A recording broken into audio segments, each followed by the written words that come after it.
Alright, so you want to start vlogging, but you don't know where to start.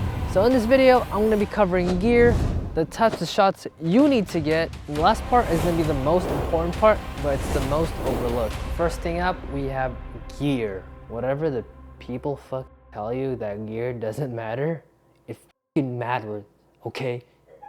Gear matters to a certain extent, obviously. So my highest suggestion is get a camera that shoots at least 1080p that you can plug a mic into. That's very important because a lot of mics on cameras and phones aren't that good.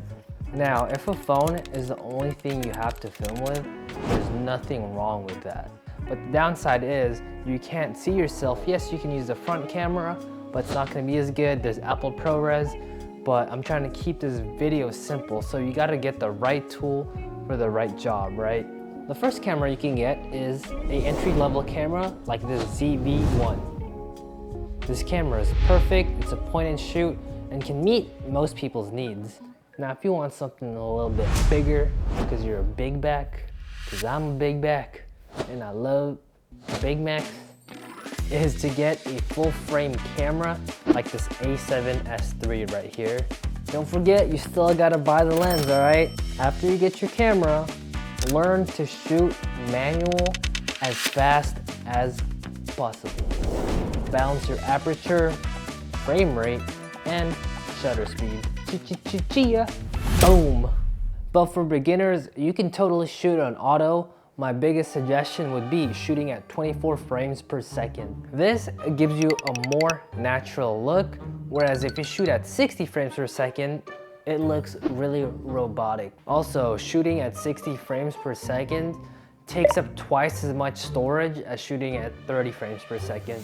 Lighting is super important for your videos, and right now I'm using lights, but they're two super cheap lights. Both of these lights are under $100. If you don't want to use any lights, you can go ahead and just use a window. By having the window at a 45-degree angle to your left or right, it gives you that nice contrast and it gives you that shadow on your face. Now, let's move on to the outside. Obviously, you can't control the sun, so the first tip is avoid shooting from 11 a.m. to 1 p.m. because that's when the sun is at the highest.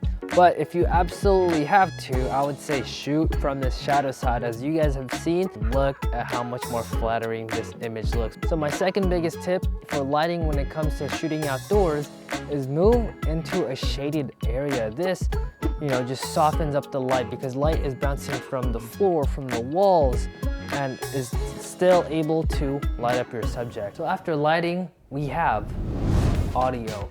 As you can see, I've been wearing this DJI mic right here, and in this clip, I'm using my shotgun mic. When shooting outdoors, the biggest thing / savior in my gear is the ND filter that's on right now. And now, I'm just using my in-body mic. See how bad this sounds? So audio is super important when it comes into music, sound effects, and you just talking. Think about audio as half the experience for someone viewing your video. Now here's my gear for audio. DJI mic, video mic go, and that's it. You have your camera, you have your gear, what's next? Now we have to go into shot types, more specifically framing. So the main ones that you guys see are the centered framing, right? This gives it authoritative stance. Whereas this one, I use a lot, and you can see in the other clips, I use the rule of thirds, and that's just something you see in cinema. You'll see it in a lot of TV shows and a lot of movies.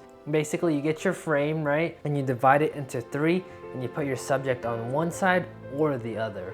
And that's it, it's pretty simple. Next, we have a wide shot like this one. I love a good wide shot because it makes the space feel inviting, just, calm, chill. Then the next shot you have is a tight shot. God damn, my forehead is hella oily. But yeah, this makes the audience feel like this is an intense moment because you only get one shot. Do not miss your chance to blow. There's vomit on his sweater already. Mom spaghetti. All right, anyways, enough with Eminem imitation. Let's move on to the next thing.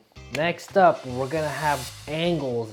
Angles of the dangles, bro. Like, angles are so important when it comes to filming by yourself because you can't move the camera unless you got a friend with you. First up, we have the creepy angle.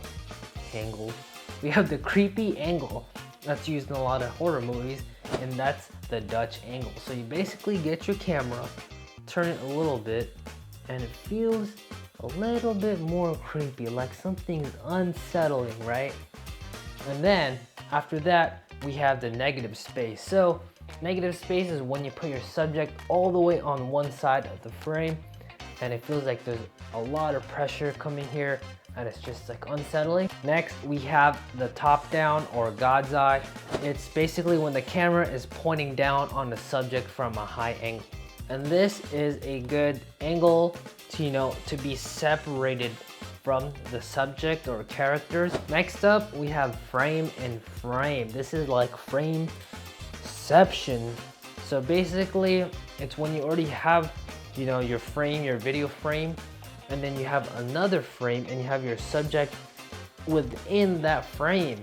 So it's like kind of directing the audience's eyes to the subject, which goes into the next one, which is leading lines. Does the same thing as a frame and frame because it makes the audience eyes go to the subject. So staircases are perfect for this, walls are perfect for this. You got my favorite, which is the mirror shot, because there's so many layers to it. You have the background, right? Then you have the mirror, then you have the subject. The more layers you can add, the more intricate you can make a shot, the cooler it is, in my opinion. Next up is going to be the most overlooked part, which is planning. Planning. So you see in this video, you're seeing me talking to the camera, you're seeing me filming myself, and it looks like I'm just, doing it all willy-nilly. But actually, it's all planned out. So first, I have my Google Docs, which, I just brain dump. And then I go onto Xtiles to kind of do some organization, find some inspiration for what I'm doing. And then I go onto Canva to create my shot list that I want to cover. So you'll watch people, that make vlogs and like, oh, like vlog in Bali. No one books a flight to Bali without, having some sort of planning. If you don't want to plan, if you don't know what's happening in detail, what you could do is at least outline it, which will help you better tell a better story. And I can't really talk right now, but you get what I'm trying to say. So it's just me planning, filming, and editing these type of videos. And it takes a lot of work. Like it takes days of planning, days of filming. That's why I'm like changing clothes and stuff, and days of editing. So it would mean the world to me if you guys could hit that like and subscribe. It doesn't cost you anything, right? It's free. It's free 99, bro. What do you have to lose, right? I'm like practically on my knees begging for you guys to subscribe. Anyways, I'll catch you guys in the next one.